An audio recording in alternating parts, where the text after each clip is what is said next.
Hello, racing fans, and welcome back to the final edition of 2016 Handicappers Corner.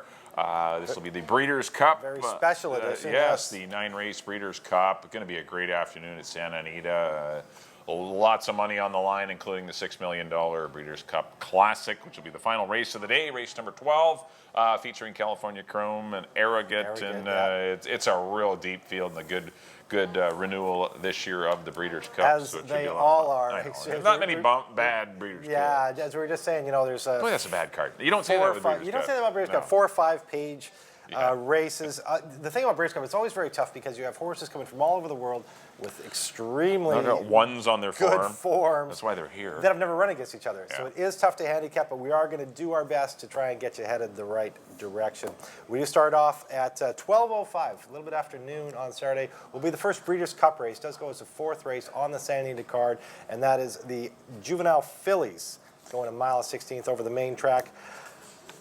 I went to the 10 here, noted and quoted one of 2 Bob Baffert horses. I know a few of the other handicappers, like his other horse, American Gal. She's never run long. I'm going to go to the one proven at the distance. Noted and quoted, coming off a very impressive win over this same course, going a mile 16th at Santa Anita in the Chandelier last time.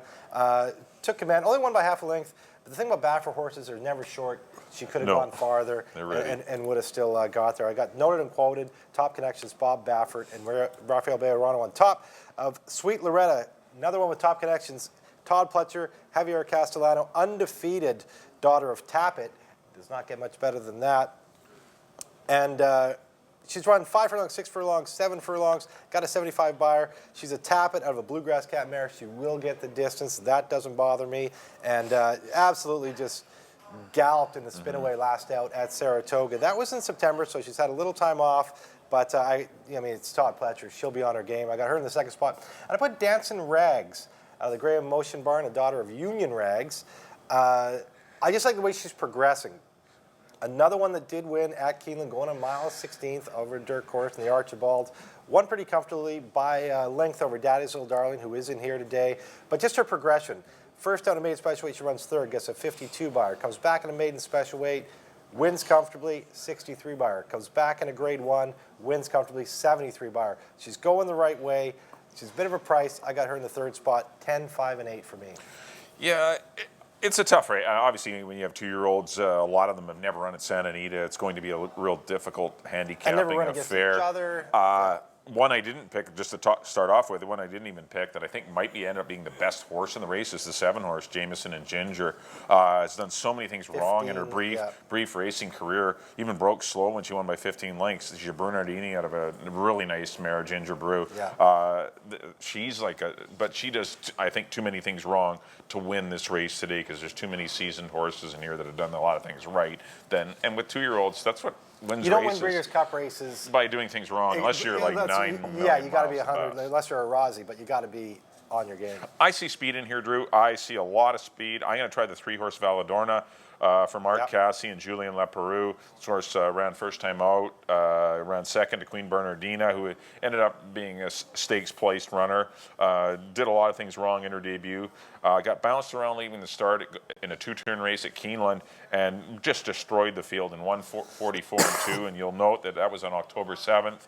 And you'll look on October 7th on Dancing Rags form, the Grade 1 Alcibiades. She ran a 1/5 of a second faster.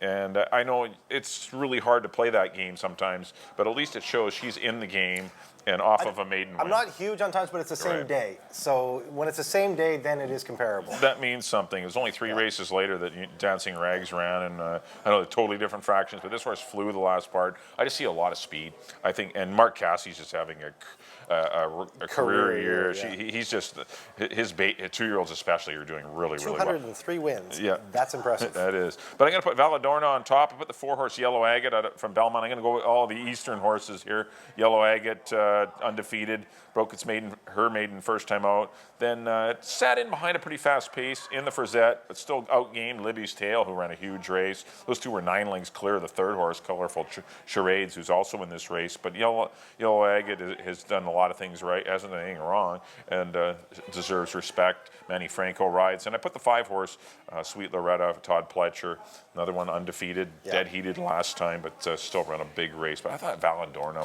was interesting and might be a bit of a price play. I went 3, 4, and 5. I've left out all the California horses, which may end up being a mistake. We'll see. On to the 5th race. This is the Breeders' Cup Filly and Mare Turf, going 1.25 miles. A little tricky race this is. It starts on a turn. They cross over the dirt briefly and then get back on the main track. The 8-horse Lady Eli is my pick. I tried to beat her last time with Santerio Italia. Santerio Italia had every opportunity to win. Lady Eli showed she was best. She's back. She had a year layoff, one prep race, losing in the Ballison Spa to Strike Charmer, but still came back. And this horse is sitting third run off a layoff on a big race. Chad Brown, as we mentioned on yesterday's show,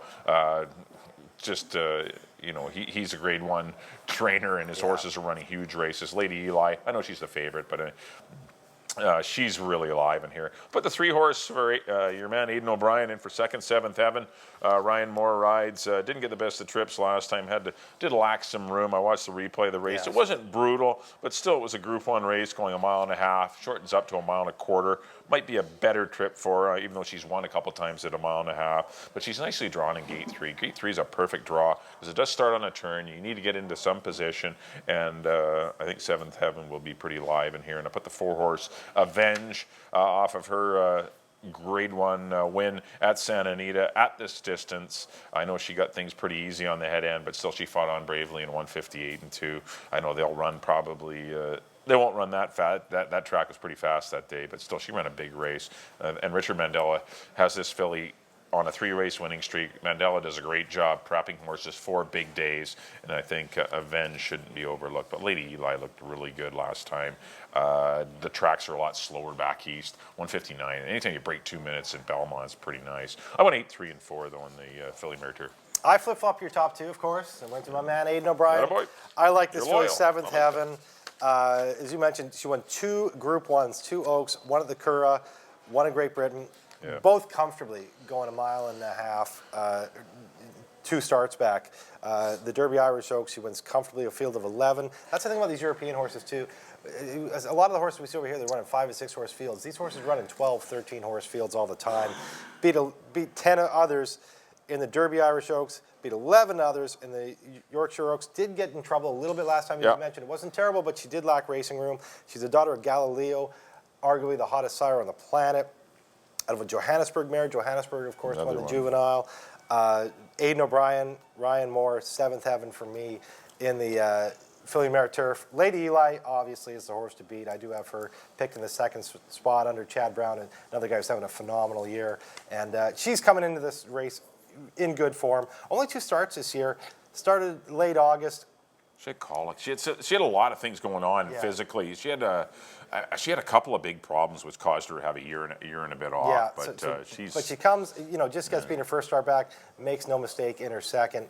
Lady Eli for me in the 2nd spot, and I put Al's Gal, 5-year-old daughter of Breeders' Cup winner English Channel, out of the Mike Maker barn in the 3rd spot. Since she ran at Churchill the 28th of May.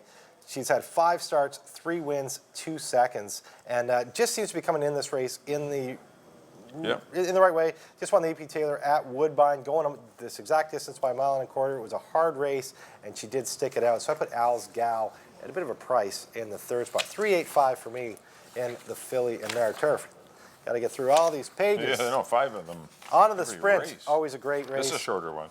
Only 9 in the sprint. This is a shorter one. 9 year. in the Sprint. Going 6 furlongs. Actually, Joking, I think, is out. It might even be 8. It might be down to 8. Yeah, I think you're right. I think Joking is out, and we're not joking. I got on the horse I think you have to beat in here. He's not the favorite, but I think he might be post time. He's not the more line favorite. That's AP Indy, riding a 5-race win streak, and winning at good places, right? Wins at Belmont. 2 at Saratoga, 2 grade 1s at Saratoga. Those are not soft spots. Yeah. And then a grade 2, the Phoenix, which is always a great prep for this race. He won at Keeneland. Joey Bravo's been aboard for all his 5 straight wins. I got him on top. Sorry, 6 straight wins. He's won 6 because he was moved up. So he is 6 for 6 this year. For me, he's a horse to beat. I got Massachusetts, the local horse, who's going to be a handful. Just running, just ran 110 Beyer under Tyler Bays. Gets Mike Smith today. I got masochistic. Masochistic. I'm having a tough time with that one. Masochistic. Got him in the second spot. Yeah. And in the third spot, I went to Bob Baffert, a horse that's won 4 in a row, DeFrong, young horse, a 3-year-old son of another Breeders' Cup winner, Gio Ponte, out of a very live barn. Another horse that's going the right way. And he's part of the speed, which worries me. I think he could hang around for a piece of it, but speed in the sprint is always very tough because it's going to be 21, 44. Santa Anita's notorious. It's going to be tough. But I still have DeFrong in the third spot, 5, 7, and 2. Yeah, I went to the 7, Masochistic on top. Pretty easy wins. I know he's running against 3 and 5 horses. The 2 races he's running, an allowance race had 5, and the Pat O'Brien had 3 horses in it, including Vijak. But this horse has not even been tested. He's sprinting down to the line. He's eased up in both of his wins. Is he getting enough out of those races? That's one of my concerns. I'd rather see him have to bear down and actually push, yeah. and actually have to eyeball a horse and run on, but because he's definitely going to get some competition in here. But I went Masochist. This horse is really nice. He's been working well. Ron Ellis is an underrated trainer. He does a great job getting horses ready for big races as well. I put the 2 horse DeFrong in for second. I put the Bob Baffert horses in behind Lord Nelson and DeFrong, and I thought DeFrong was the 3. It's a 3-year-old, but still. He's going the right way. Greatly drawn on the inside, and he's not the best. Doesn't leave the gate the best, but which may be his undoing. But Lord Nelson's pretty consistent. I went 7, 2, and 6 in the Breeders' Cup Sprint. On to race number 7. This is the Turf Sprint, going 6.5 furlongs down the hill. Always a tricky race, and got about 18 pages of runners in this one, and.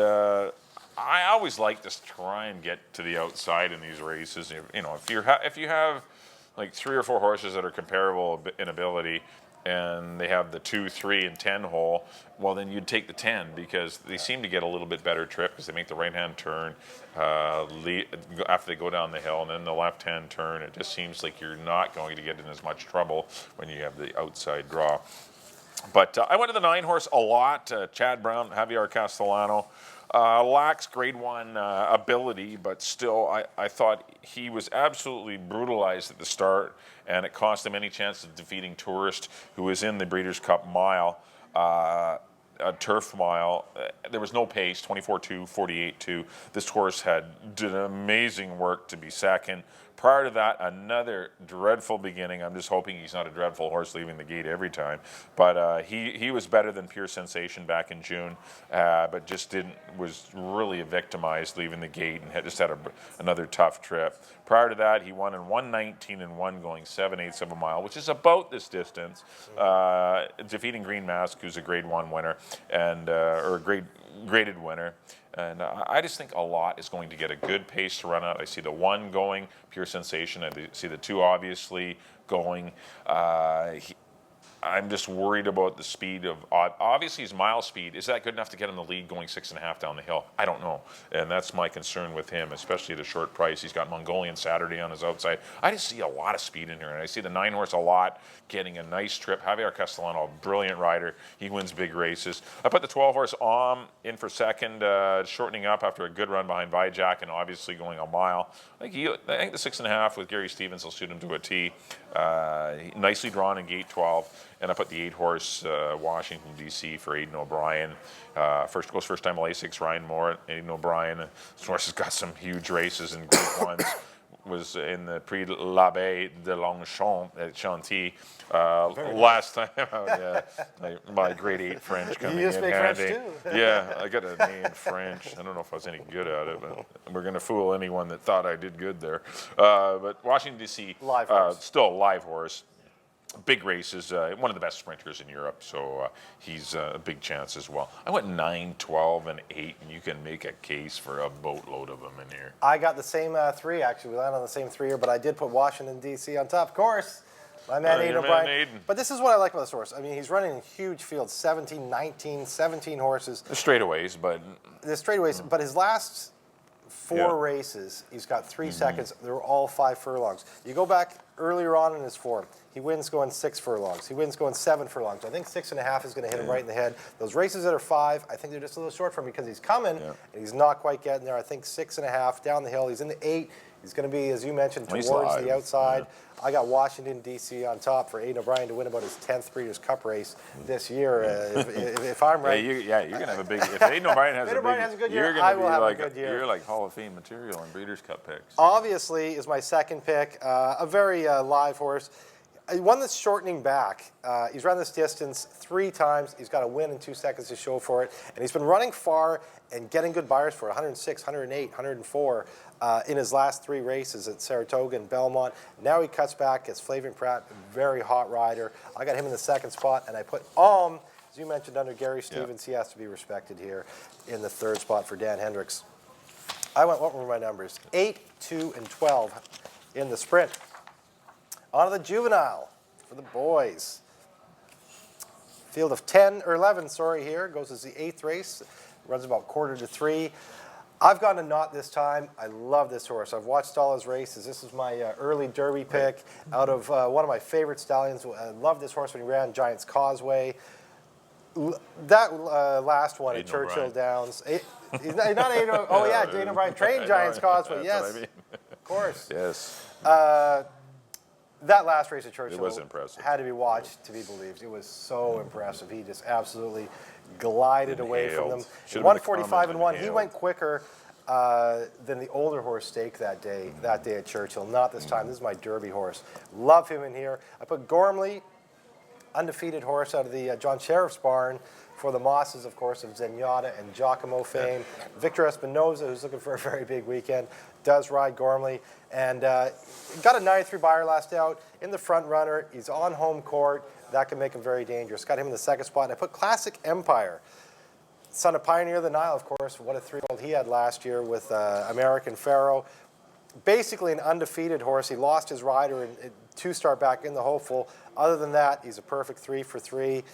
Mark Cass, as you mentioned, what a year he's having with his 2-year-olds. Leparoux, who's on top of his game right now, looking for a big weekend, does ride. And got a nice sit, stalking style in here. I like the 5, Classic Empire in the third spot, 10-7-5 for me. Yeah, I agree with the 10 horse, not this time. I was equally impressed watching the replays. This is a nice colt, and if he's, he's been off for about a month and a half, but I don't think for any particular reason. He's been working well at Churchill every 7 days, or 6 or 7 days, but he's a big-looking athletic colt that hits the ground nice. He certainly looks the part, and I think he's going to be very tough to beat. So I agree with you. I think the Dale Romans trainee is going to be a handful. I put the 2-horse Cindergaard. Really impressed with his run in the Champagne. He had nothing but pressure. 22-3, 44-3, and then nailed late by Practical Joke in the Champagne, and that was tough. In 134-3, they were well clear of the field. He did all the running on the head end, and that was unfortunate. The Cindergaard got beat, but he still ran a winning race and deserved, as I said, a better fate. And I agree with the 5-horse Classic Empire in for third, the Mark Cassey runner. Showed some versatility. Got out of the gate, got into position from the 11 post out of 12 horses, and got into a good spot. Chased a fast pace and still drew off to a nice win, defeating Looking at Lee, who we should mention is out of one of your dad's mares. The 11-horse Looking at Lee is out of Langara last year, ran right here at Hastings. I believe won the Fantasy or the Pink Lady or whatever it was called at the time. But Langara last won a lot of stakes here at Hastings for Ray Hansen. And of course, she was out of Capilano, who's thrown Madeira Park, Ambleside Park. Got some local interest. That's kind of cool. Yeah, it is. To have a mare that ran at Hastings, the young 2-year-old Grade 1 race. Ray Hansen, Ray Hansen still owns Langara Last, still has horses here at Hastings as well. But 10-2-5 in the Breeders' Cup Juvenile. On to the 9th race, Breeders' Cup Turf, 1.5 miles. Going to be a lot of fun here. A lot of Europeans again. I mean, that's why we have so many pages to them. The Europeans' form is like always 6 inches. There high. It is. I was looking. I was like, did I not pick Aidan O'Brien here? Yes, of course I did. Flintshire, number 4, Chad Brown trainee for Juddmonte, did lose the Turf Classic Invitational at Belmont, but it was on a yielding course.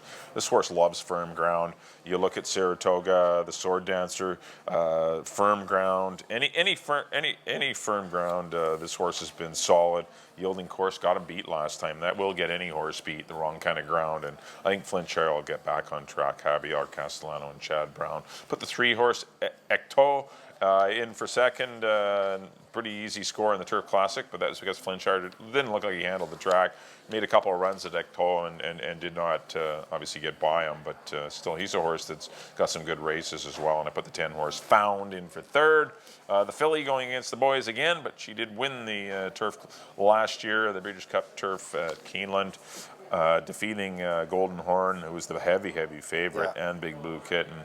But she's had an okay year, but she's had 2 wins, 6 seconds, but 1/3. But that's the one thing that did bother me a little bit. She did win the Arc, but then came back 13 days later and ran in the Champion Stakes at Ascot, and then comes here. And are we squeezing the lemon dry? I don't know, but I'm just, obviously I'll side on with you that Aidan O'Brien knows what he's doing, and she's still going to run a big race. But I went 4, 3, and 10 in the Turf. I, of course, put Found on top. She won this race last year. She won the Arc de Triomphe, for goodness sake, as a 4-year-old cool. filly. She is something else. Earnings over $7.2 million. 6-time winner. As you mentioned, Little Winshire this year, 2 wins. But she made 4.3 this year, too. Look at the money she's in. I know, one of those is in the Arc de Triomphe. She's also never been out of the money this year. I like Found. I got Found on top of a bit of long shot. Mondelez. Don't let this horse get away with a big price. This year's Arlington Million winner. Whenever you can win the Arlington Million, going 1.25 miles over at Arlington Park, you are live in the Breeders' Cup. I got Mondelez in the second spot. I put Aidan O'Brien's other horse, Highland Reel, son of Galileo, who had a good second behind his stablemate Found in the Arc de Triomphe. He could be coming in this race in Seamus Heffernan in there. Yes, Seamus aboard. Seamus. 10, 6, and 2 for me. Look at the Irish. The Turf. Get through these pages. Here we go. On to the 10th, the filly and Mare Sprint. Where are we? I went to the 8 here. Karina Mia, very happy to get away from Songbird. Yes. He's been run up to Songbird a few times.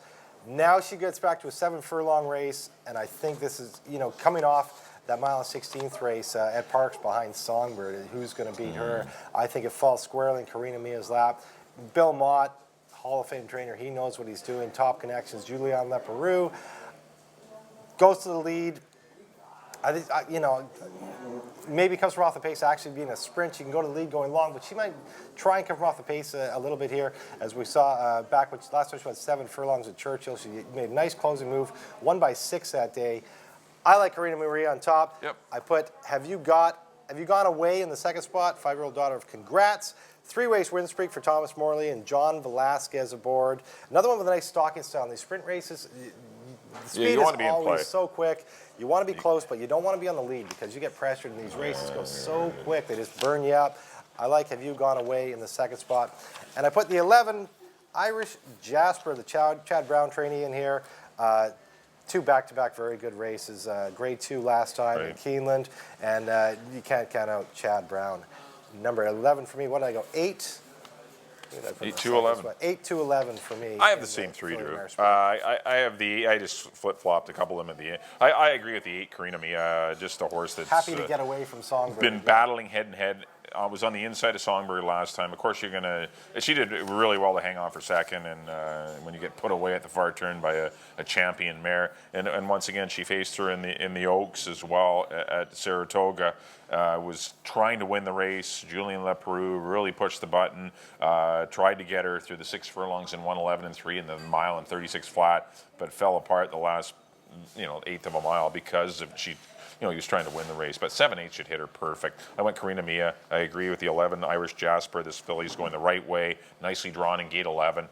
Erod Ortiz is the number 1 rider for Chad Brown, and one of the Ortiz boys, usually Jose or Erod. And I put the 2, Have You Gone Away in for third. Just the post was the only reason. I was a little concerned being drawn inside. Might get shuffled back, and the inside draw when you're not a speed horse can be somewhat of a disadvantage, and that's why I put her in for third. I went 8, 11, and 2. On to the 11th race, the Breeders' Cup Turf Mile. $2 million event. I've gone to the 9 horse in here. If I can find all my forms here. Yeah, I know. This is Ironicus. Yeah. I know. Ironicus is for me. This horse should have won last time. He's unlucky sort that is just. For whatever reason, when you are an off-the-pace horse, you're going to run into traffic troubles, and unfortunately, he has throughout his career. I just think today's the day for him. I think the firm ground is good. I think there's going to be enough speed in the race. Ironicus is going to be the right price. He will get more value. He was much the best over Miss Temple City last time and didn't get the money. And I'm just hoping he can get a little bit better trip under Jose Ortiz. Up at the 10-horse Lamato, looks like the best Euro coming in, best Euro miler. The 10-horse Lamato coming in from Ireland. Did run in France his last start, but still a pretty cool horse to put him in for second. And I put the 3-horse Spectre, another French, a filly actually, taking on Older Boys. But did run against Older Boys in the Prix de Moulin last time and run a great second at long odds, defeating a couple rivals that are in this race today. And I always like to see Javier Castellano riding for Marcus Munch, who is the owner, trainer, and breeder of Spectre. Marcus Munch. I'm going to go 9-10. I do like Ironicus. I'm going to try this horse to win it. 9-10-3. I went to Tepin, the mare that won the Woodbine Mile this year. Goes over and wins at Ascot in June. Does not run back again until mid-September and beats the boys in the Woodbine Mile. A very hardy, impressive effort at a low price. In fact, there was a strange thing. There was 8 horses that day. They didn't even allow show wagering on that race at Woodbine. They got scared because Tepin was going to be such a short price. I think she might have regressed a little bit in the next start of Keeneland, which she had every reason to do. But now she's got that one out of the way. I see her coming back into her form. For Mark Cassidy, as we mentioned, what a year he's having, and Julian Leperoux, very cool mare Tepin. I got her on top of a 3-year-old filly. I put the second spot, Alice Springs. Aidan O'Brien, daughter of Galileo, winner of 2 great Group 1s in Europe. One in Ireland, one in Great Britain, both going a flat mile. And first one, she won by almost 4 and came back and was finishing strongly in her second one. She's on top of her game for top connections, Aidan O'Brien and Ryan Moore. And I put Lamato, the one you mentioned. Look at this guy's lifetime record. 12 with 13 in the money. You don't see that from the Euros, as we mentioned before. These horses just don't run this consistent over there. His one off-the-board finish, he only got beat 2.5. I mean, he's very playable. Number 10, Lamato. I like him a lot, too. 8, 2, and 10 for me in the 11th. The Classic. On to the Classic. At 5:35 p.m. 5:35. Going to keep you busy all day on Saturday. There we go. Let's get them all lined up here. California Chrome, without question, is the horse to beat. Great guys, Art Sherman, his son Al. I know them very well. They've done a beautiful job with this horse. Arguably the best horse on the planet. He's going to be 1-5. Or thereabouts. Thereabouts. He's going to be extremely short. Only because of that, I'm going to try and beat him with Arrogate, an extremely talented 3-year-old out of the Bob Baffert barn. That race at the Travers was one of the most impressive races. 122 got the highest. I think that's probably the highest dirt buyer this year. I think it checked, is. but at 120 it'd be tough to beat 122. Yeah, 122 is California Chrome's like a 113. And odds of almost 12 to 1, won by 13. And beat good horses. These horses he beat, American Freedom, Gunrunner, they're coming back and winning grade 1s. Absolutely ran away from him. He has all the talent in the world. I'm going to try and take down California Chrome with Arrogate. At 5-2, if I get 5-2 on him, I'll be all over it. Arrogate for me over California Chrome. What do you say about California Chrome? 13.4 million in earnings, looking to go to 19 million or whatever it is, 16 something today. What an amazing horse he's been for Art Sherman. He speaks for himself. His races this year, you know, he was a very nice 3-year-old. Won the Derby and the Preakness. Didn't have a great year 4, but as he's getting older, he's just getting better. Those races this year, he's just demolishing his fields. By far the horse to beat, California Chrome. And I think it's those two. Yeah. And then pick them. I agree. I put Frosted in the 3rd spot. You know, when he won the Whitney comfortably, or sorry, the Metropolitan, they were talking, is he the best horse in the world? He's not even close to California Chrome in my books. Was disappointed. Didn't really have the fighting spirit last time. He should have won that race, and he got beat. He lugged in. He was terrible. Tough to ride for Rosario. I don't like that race, but I need to put somebody in 3rd, and Frosted has the talent, so I put him in 3rd. But what am I? 10, 4, 2. Yeah, I agree. The Arrogate's if you're going to play against California Chrome, and why not? California Chrome is winning in good times. He is beating one horse. He's beating Dortmund. Yeah. What kind of tag do you put on Dortmund? Is he like a super really nice horse? Well, then California Chrome won't get beat. But I think only it's worth trying to Bob beat him. Baffert knows, because I think he knows how much better Arrogate is than Dortmund. If he is, if he's not, well, then California Chrome's like going to gallop.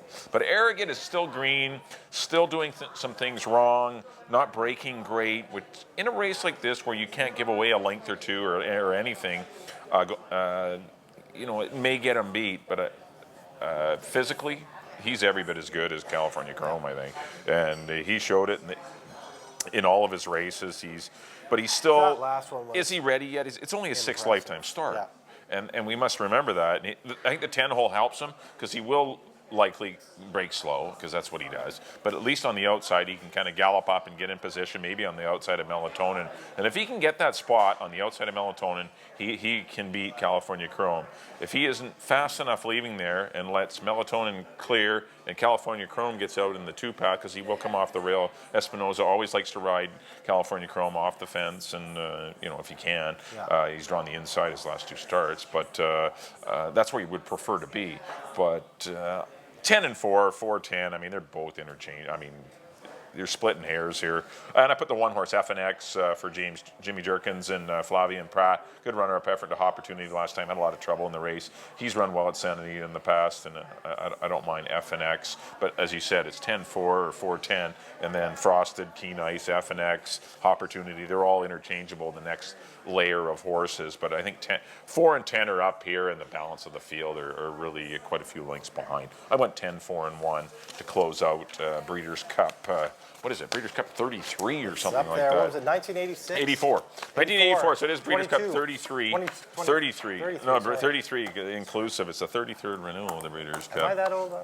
There's Mike's picks. I know. I've seen them all. Okay, here's the recap of the selections. Back in race number 4, the first Breeders' Cup race, I went 3, 4, 5. Race number 5 went to the 8. Lady Eli went to 3 and 4. Race number 6 went to the 7. Masochistic over the 2 and 6. Race number 7, I'm going to try a long shot. Number 9, a lot. I don't like him a lot, but I do like him. 9, 12, and 8. Race number 8, I went to the 10. Not this time. I do like this horse. 10, 2, and 5 in the 9th race. The Turf went to the 4 Flintshire to rebound 4, 3, and 10. Race number 10, the Filly Mare Sprint, or 7 furlong race. Went to the 8, Karina Mia, 8, 11, 2. Race number 11, the Breeders' Cup Mile. I went on turf. I went to the 9 Ironicus over the 10 Lamato and the 3 Spectre. And then the Classic, number 10 Arrogate. Minor upset over the 4 California Chrome and the 1 FNX. Back to my picks. The girls' juvenile, first kicking off the Saturday card, the race number 4. I went to the 10, the Baffert, noted and quoted over the 5 Sweet and Loretta, the 8 Dancing Rags.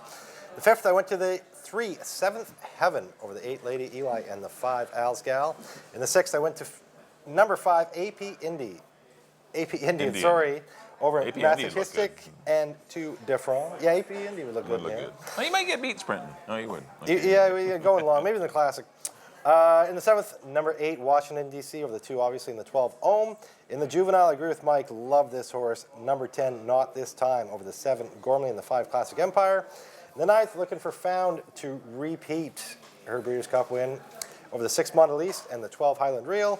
In the Mare Sprint, I agree with Mike on number 8, Karina Mia, over the 2, Have You Gone Away, and the 11, Irish Jasper. The 11th, I'm looking for the Woodbine Mile winner, number 8, Tappin to win over the 2, Alice Springs, and the 10, Lamato. And in the nightcap, I agree with Mike, trying to upset California Chrome, number 10, Arrogate, over California Chrome, and the 2, Frosted. You got a lot of 10s and 8s up there. I do. I go to the outside. 10s and I don't want 8s the are going to be pressure. the numbers on Breeders' Cup 33. Well, thanks, everyone. That'll be our last edition of Handicappers Corner for the 2016 season.